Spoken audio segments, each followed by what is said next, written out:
ও আমার একটা হৃৎপিণ্ড, সেটাই আল্লাহ নিয়ে গেছে। পরশুদিন বলছে, বাবা আমার একটা বরখা কিনে দাও। আমার স্যান্ডেলটা দেখেন 3 বছর পুরাতন ছেঁড়া, কিন্তু আমি আমার স্যান্ডেলটা পাল্টাই না, সেলাই করে নেই, কিন্তু আমার বাচ্চাদেরকে আমি কষ্ট পেতে দেই না। শুধু একবার বলছে, বাবা লেচে খাবো। আমার মেয়ের মোবাইলে আমার নাম হলো 500 ছবি আছে।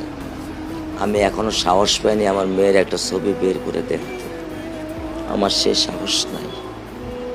আমি সেই সাহস হারাই ফেলছি, কারণ ও আমার ছিল হৃৎপিণ্ড। ওর জীবনে এমন কোনো চাওয়া নাই যেটা আমি পূরণ করি নাই। পরশুদিন বলছে, বাবা আমার একটা বরখা কিনে দাও।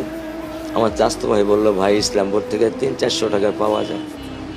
আমি সাথে সাথে মিনি মার্কেট থেকে আমি 1000 টাকা দিয়ে আমার মেয়েকে বরখা এনে দিচ্ছি।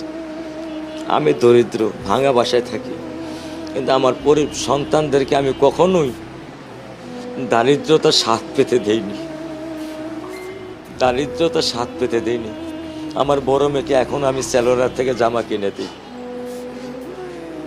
আমার স্যান্ডেলটা দেখেন 3 বছর পুরাতন ছেঁড়া, কিন্তু আমি আমার স্যান্ডেলটা পাল্টাই না, সেলাই করে নেই, কিন্তু আমার বাচ্চাদেরকে আমি কষ্ট পেতে দেই না।